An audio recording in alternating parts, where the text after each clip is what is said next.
Hi, this is Yaragamani. I am a management consultant and a trainer. In this video, we will be looking into information technology framework session.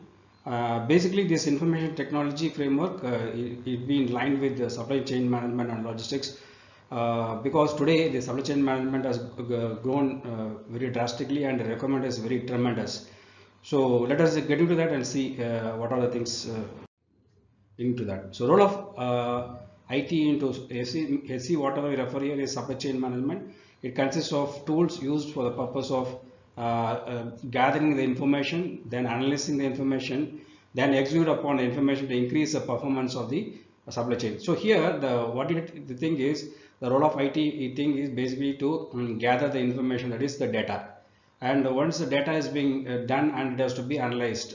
So earlier what was the case is gathering of information was manual, analysis of information was manual, and it takes a longer time to carry out this activity. Today, because of support of IT, we can say it's a big boom for the people of supply chain management here, because the basic thing is the data collection and data storage without any pollution is of a greater support from the IT today. And it is not, nevertheless, it's not only we have to limit to only to gathering the information and analyze the information. Another thing is execute means what we mean here. It means we have to put into action. That it means when you say that when you get some data and the data definitely talks for himself.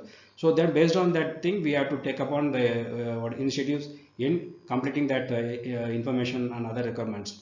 So IT consists of an hardware. We all of us know that it's a software, and the people throughout the supply chain and gather and analyze and execute upon the information.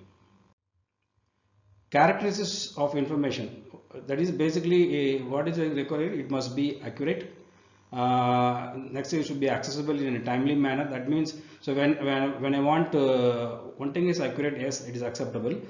Second thing is accessible in the sense, say if you want to take a data of a particular customer or other thing versus the item code. So I should be able to get into that system. Maybe it may be an ERP system or other, what to say, tally or whatever things we are going to use. So when I put the item code and the reference of the customer code, I should be able to immediately get the details. That means you should be reachable to me. So it is not that it's very complicated process like that. So it's very simplified now and must be of right kind. Right kind means you should not have any data pollution or unnecessary data is being stored in this area. So decisions based on what is the facility, inventory, transportation, sourcing, and pricing.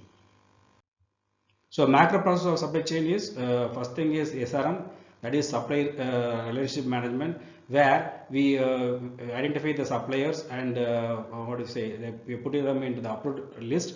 And once it brings the approved list, before bringing the approved list, we have a vendor evaluation process or supply evaluation process. Once it is being gone through that, then we bring it to the supplier list. So that approved supplier list is mandatory because it is a guide for the person who is going to deal with the supply chain and other activities, which source he has to use for the what is the relevant work and other things. So internal supply chain management, ISCM, it is integrating all the supply activities from the initial of the stage, from where the procurement activity starts from the intent, then getting to other activities, then finally getting the raw material or other required parts inside the plant. Then once it's getting converted into a product in the manufacturing stage, after manufacturing stage it is getting ready for packing, and once it's packed and will be stored in the proper location. So this combination is called as ISCM, that is integrated supply chain management. Customer relationship management, CRM, is a tool, a good software tool where it is easy for the supply chain person to maintain the customer database, and also to understand what are the orders, inflow of orders, what is the order that has been executed, what are the pending orders. So this is very helpful in the case of CRM software. So now one feature, during 1990s, ERP companies became the largest enterprises due to the huge demand, including SAP, Oracle, PeopleSoft, etc. And maybe in the 95 above and nearly in 2000, this ERP was what do you say? There was a big requirement was there, and many of people what were doing is they were just migrating towards from the manufacturing, from the supply chain, or from the middle. At that time, it was metals department or a purchase department, and what do you say, production planning department. So these people started what do you say, migrating towards SAP because two advantage for them as a SAP professional. One thing is that they have the what is it, domain knowledge. Suppose if it is a metals management, if it is a production planning, they have a domain knowledge as well as they have the IT knowledge. So it's a combo. Okay, so real time real value of the transaction management foundation was realized when decision making with the supply chain was improved. So the realignment of ERP into CRM, ISM and CRM, this is trend now future. Order processing, it's a nervous system of a logistics system. It's a marketing and a business in general. Nothing happens until somebody sells something. There are six components in the order cycle. The customer prepares the order and transmits it to the supplier. So supplier receives it and he has to start the execution part. Next comes the order receipt and the order entry. So here once the order is received, earlier it was done manually. Today we have what is say relevant software for that, or in ERP. Then the order entry has been made. Here only one thing is very important, all of us to keep in mind. The order entry has to happen on the same day of the receipt.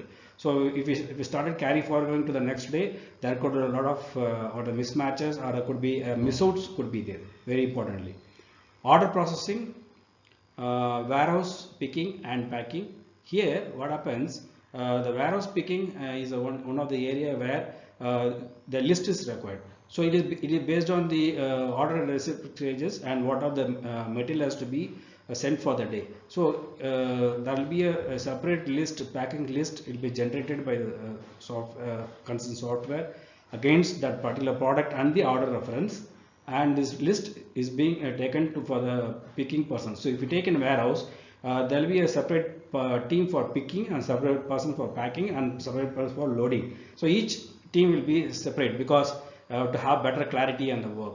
So the picking team picks, once it is ready, the material is picked up and ready, information goes to the packing team, and packing team comes and they start the packing work.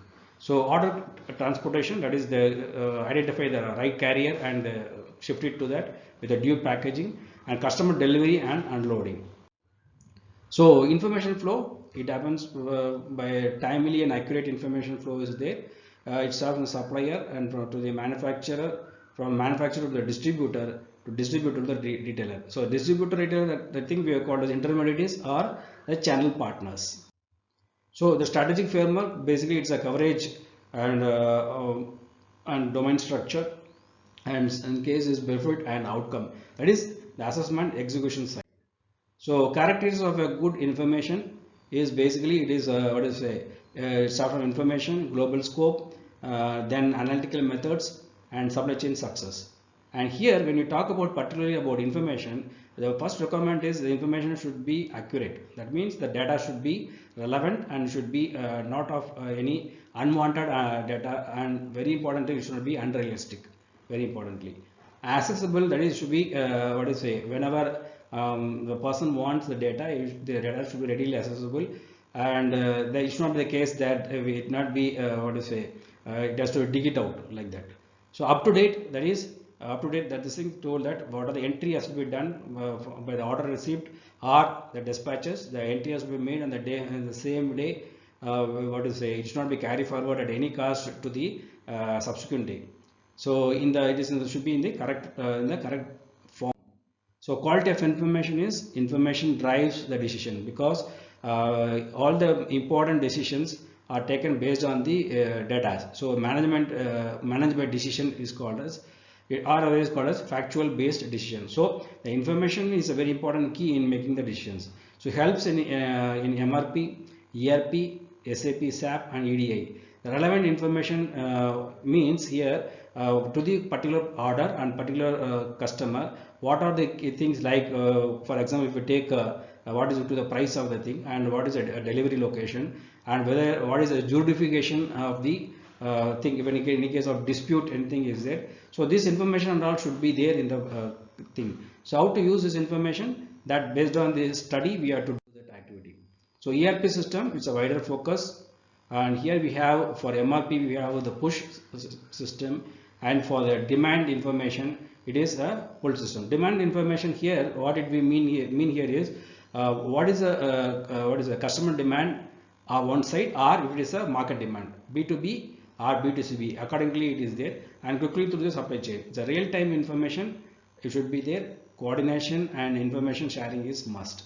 So transactional IT is the key, and expensive and difficult to implement. For example, if it is 25% of ERP installations are cancelled within a year, and next is 70% of ERP installations go over the budget. Either way, it is happening in the current scenario.